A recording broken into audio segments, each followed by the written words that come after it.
Alors, Nicolas Tidze est donc sociologue. Elle est chercheur associée au LISE, c'est-à-dire un des laboratoires du CNAM, co-organisateur de cette journée. Et on va donc l'écouter sur une durée de 30 minutes, en sachant que dans les 30 minutes, on a aussi bien sûr prévu le temps de peut-être une ou deux questions, je ne sais pas, ça va dépendre essentiellement de vous finalement. Merci.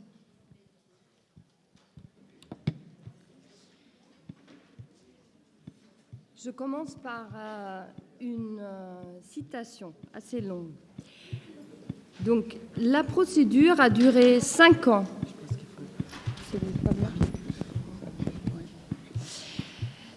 La procédure a duré 5 ans en tout, depuis ma première demande d'asile jusqu'au recours.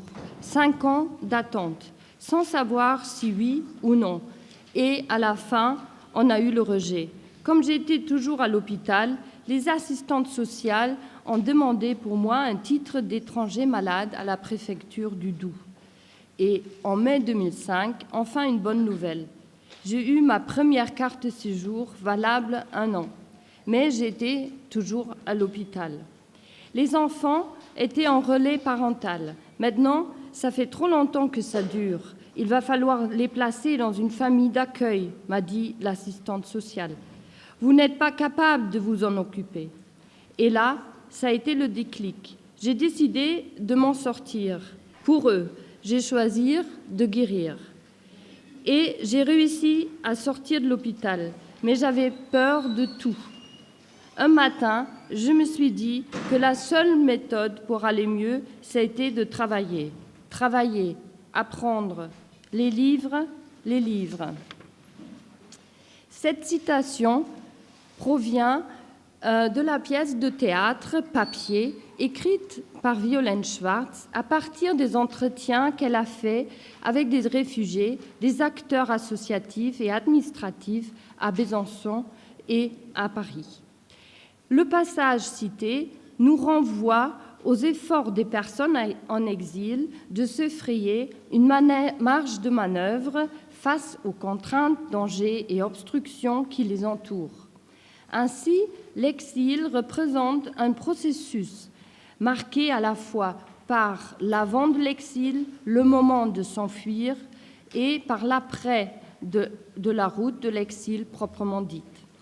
Ce processus est porté par des interactions conflictuelles entre une multitude d'acteurs étatiques, administratifs, économiques, politiques, associatifs, scientifiques, etc. Ces acteurs, en exil ou non, se caractérisent par des rationalités, intérêts et objectifs divers, voire contradictoires. Deuxièmement, la pièce de théâtre de Violaine Schwartz rend apparente l'instabilité de cette marge de manœuvre. L'environnement dans lequel les personnes en exil agissent met constamment en question leurs choix, décisions, démarches ou initiatives, tout en leur donnant une base pour agir. La capacité d'agir des personnes en exil prend alors forme dans un rapport ambivalent avec cet environnement. Autrement dit, elle émerge des relations hautement asymétriques et des interactions conflictuelles. Ces observations représentent le point de départ de mon intervention. Et pour cette intervention, je m'appuie sur un numéro thématique de la revue allemande Zeithistorische Forschung que ma collègue Bettina Severin-Barbuti et moi-même, une historienne qui est présente par hasard dans la salle, et une sociologue, donc moi-même, avons coordonné en 2017 et 2018. À travers les différentes contributions de ce numéro, nous avons essayé de mettre en lumière à la fois la diversité des acteurs qui marquent l'environnement des personnes en exil et les interactions conflictuelles entre cet environnement et ces personnes. Par ailleurs, notre objectif était de questionner les approches en sciences sociales et humaines concernant l'exil. Ces approches mettent généralement la focale soit sur les régimes de frontières politiques et juridiques et abordent les actions des migrants principalement comme des conséquences de ces régimes, soit sur les migrants et considèrent les régimes de frontières, où tout à l'heure on avait les institutions, principalement comme des barrières et des empêchements. Loin de se résumer à une confrontation entre deux types d'acteurs, les représentants des régimes de frontières d'un côté et les personnes en exil de l'autre, les relations et interactions asymétriques et conflictuelles du processus de l'exil constituent, pour parler avec l'historien Jacques Revel, une structure feuilletée de contexte et de situation. Dans cette structure feuilletée, les différents contextes du processus de l'exil, leurs niveaux territoriaux, international, national et local, et leur position dans l'espace-temps s'informent et affectent mutuellement, et ainsi les relations et interactions du processus de l'exil doivent être saisies d'un point de vue sociologique comme des moments où à la fois les acteurs façonnent leur environnement et l'environnement façonne les paramètres des actions des personnes en exil. Par la suite, je vais décrire, à partir des contributions du numéro thématique, cette structure feuilletée du processus de l'exil et je vais interroger les relations et interactions par rapport aux capacités d'agir par rapport à la capacité d'agir des personnes en exil. Je comprends capacité d'agir comme un art de faire dans un double sens. La capacité d'agir renvoie d'une part aux possibilités à déjouer les contraintes et obstacles de l'exil et d'autre part aux possibilités à agir sur son environnement en fonction de ses besoins, choix ou ses intérêts. Pour la clarté de mon propos, qui va vous amener dans différentes parties de l'Europe et du monde, je me concentre sur 4 champs d'action. Le champ d'action du droit et des classifications administratives, le champ d'action du pouvoir politique et économique, le champ d'action des pairs et des identités, et enfin le champ d'action de l'aide humanitaire et de la mobilisation politique. Donc, premièrement, le champ du droit et des classifications administratives. Ce champ englobe d'abord les situations dans lesquelles les personnes sont amenées à lutter pour un statut juridique et ensuite, ce champ englobe des contextes dans lesquels des tels statuts et les droits qui y correspondent sont définis. Le droit et les classifications administratives des personnes en exil représentent très concrètement la clé dans la répartition des chances, comme l'a remarqué l'historien Dieter Gosewinkel. Le statut juridique et administratif qui est accordé à une personne en exil légitime ou délégitime rétrospectivement le parcours du migrant et le récit qu'il ou elle en construit et en même temps présente face à ceux qui possèdent le pouvoir de décision ou le pouvoir d'aider. Autrement dit, le droit préfigure ce qui est dissible et la classification administrative préfigure les interactions dans l'avenir. À travers sa pièce de théâtre, Papier, Violaine Schwartz reconstruit les relations et interactions forgées par le droit et les classifications administratives en juxtaposant des récits de demandeurs d'asile, de fondateurs d'associations et des administratifs dans une préfecture. En lisant cette pièce, on devient témoin du fait que la capacité des personnes en exil se détermine et se modifie à travers les relations asymétriques et les interactions conflictuelles. Cette capacité d'agir des personnes en exil n'est pas donnée une fois pour toutes. Elle émerge des asymétries, des contradictions et des conflits, tout en impactant ces asymétries, contradictions et conflits. Et je cite encore une fois de cette pièce de théâtre. Après une route de plusieurs années de Kaboul à Paris, un personnage de la pièce raconte, et je cite, « En arrivant à Paris, je suis allé à la préfecture de la Cité, à Paris. Vous n'avez pas le droit de déposer une demande en France. Il faut attendre au minimum 10 mois pour que la procédure avec la Hongrie ne soit plus valable. J'ai été procédure Dublin, Dubliné, Hongrie. Un jour, j'ai reçu un arrêté d'expulsion. Je devrais aller me présenter à la préfecture de la Cité pour être renvoyé en Hongrie. Ce jour-là, je me suis mis dans une cachette. Pendant 10 mois, je suis resté dans ma cachette. J'ai attendu que les 10 mois se passent et ensuite, je suis retourné à la préfecture de la Cité et ce jour-là, c'était bon. Dans le champ du droit et des classifications administratives, non seulement les relations et les interactions impliquant directement les personnes en exil repartissent des chances, également des relations à distance établies par les pliages et les affaissements successifs de couches dans la structure feuilletée de l'exil participent à la détermination de la capacité d'agir des personnes en exil. Par exemple, les politiques publiques envers les personnes en exil prennent, dans la définition et le traitement des problèmes, Par exemple, les politiques publiques envers les personnes en exil prennent appui sur l'observation statistique qui produit un savoir quantifié sur les migrations ainsi que sur les réfugiés. Comme l'a montré la sociologue Léa Renard dans sa contribution dans le numéro thématique, cette circularité de ce qu'on observe et de ce qu'on définit et traite comme problème contribue à la détermination des capacités d'agir des personnes en exil, à accorder ou non de la légitimité à leur récit ou à ouvrir à ces personnes des brèches dans le règlement de l'asile.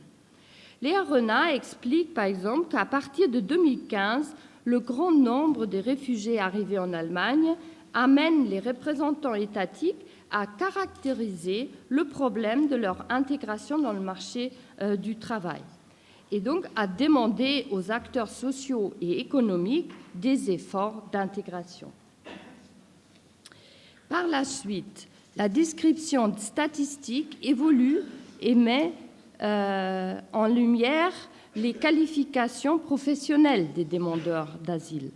Dans ce contexte, les réfugiés catégorisés syriens et syriennes deviennent l'élite des réfugiés en Allemagne et sont distingués des autres demandeurs d'asile qui risquent d'être expulsés, comme par exemple ceux venant de l'Afghanistan ou de l'Érythrée.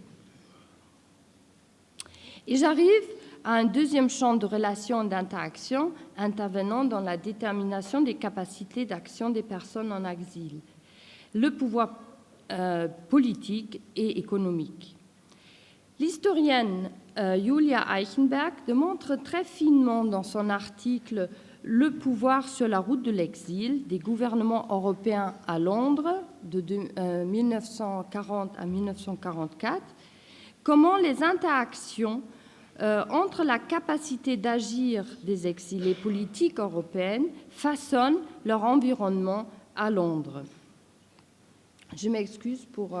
je n'ai pas traduit toutes les souscriptions des images. Donc ça, c'est la reine néerlandaise.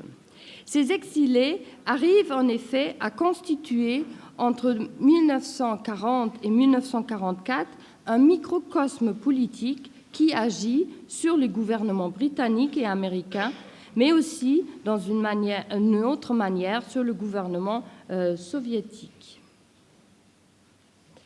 La politiste Anne Greshake met en lumière, dans sa contribution intitulée « Pratique d'appartenance dans un camp de réfugiés », également le fait que la capacité d'agir des réfugiés, en l'occurrence de la minorité de la langue ourdou du Bangladesh, prend forme par rapport aux conditions dans le camp de réfugiés et en même temps modifie ces conditions. Dans les interactions entre des personnes en exil et leur environnement, l'économie informelle joue un rôle primordial, soit pour payer des passeurs, c'est-à-dire pour avoir prise sur un environnement hostile, soit pour s'établir dans la durée de la vie de l'exil, comme c'est le cas dans le camp des réfugiés au Bangladesh ou dans le camp Dadaab au Kenya, où la femme sur la photo, une réfugiée de la Somalie, a ouvert une boutique de produits cosmétiques. Dans les relations asymétriques entre réfugiés et acteurs de leur environnement, les frontières entre économie informelle et formelle s'effacent. Cependant, l'article de Anne Greysack sur le camp des réfugiés au Bangladesh éclaircit non seulement le rôle de l'échange économique, mais aussi celui des pairs et des identités dans le processus de l'exil. Et j'arrive au troisième champ de relation et d'interaction. Dans la longue ombre de la division indienne et donc en relation avec le nationalisme linguistique, les guerres d'indépendance dans le sous-continent indien et les expériences d'apartheid, les identités diasporiques se sont développées et se sont construits des imaginaires communautaires, selon Anne Greysack. Ces identités et imaginaires communautaires ont forgé, dans le cas de la minorité ourdou au Bangladesh, la capacité à agir sur les conditions dans les camps et en même temps la capacité à se projeter en dehors des camps dans la société au Bangladesh. Sur la base de ces identités imaginaires, les habitants des camps ont créé différentes organisations. Et les membres de ces organisations entament des procès devant des tribunaux pour l'accès de la minorité aux droits civiques, s'organisent en partis politiques ou appellent à des mobilisations sur des questions de logement ou de liberté de mouvement. Les relations et interactions entre personnes en exil devenues des pairs par l'expérience de l'exil et se donnant éventuellement une identité commune, comme dans le cas de la minorité ourdou au Bangladesh, ne sont pas dépourvues d'asymétrie de pouvoir ou de ressources, ni exemptes des conflits, par exemple, par rapport aux objectifs politiques. Ces relations et interactions mettent plutôt en lumière les sociabilités que le processus de l'exil produit. Ce sont ces sociabilités qui prennent part à la configuration des capacités d'agir des personnes en exil. Michel Agier, dans l'article « Urgence et attente, enquête sur le temps dans les camps contemporains », a été traduit en allemand pour notre numéro thématique. Et dans cet article, Michel Agier décrit également la formation de telles sociabilités, notamment l'émergence d'une vie urbaine dans la jungle de Calais. Selon Agier, cette vie urbaine de Calais, ou de la jungle de Calais, repose sur la confrontation de deux temporalités, l'attente des réfugiés et l'urgence des acteurs des ONG présents dans le camp. Ce qui m'amène au dernier champ de relations et d'interaction dans le processus de l'exil, c'est l'aide humanitaire et la mobilisation politique. La confrontation entre urgence des acteurs des ONG et l'attente des réfugiés génère, selon Agier, des relations et interactions, certes imbibées par l'assistanat ou par des idéologies éloignées des préoccupations des réfugiés, mais extrêmement créatives et productives par rapport à la capacité d'agir des personnes sur la route de l'exil. L'aménagement d'un espace favorable à la consolidation et à l'agrandissement des capacités d'agir des personnes en exil caractérise le rôle et la particularité des acteurs associatifs dans la structure feuilletée du processus de l'exil.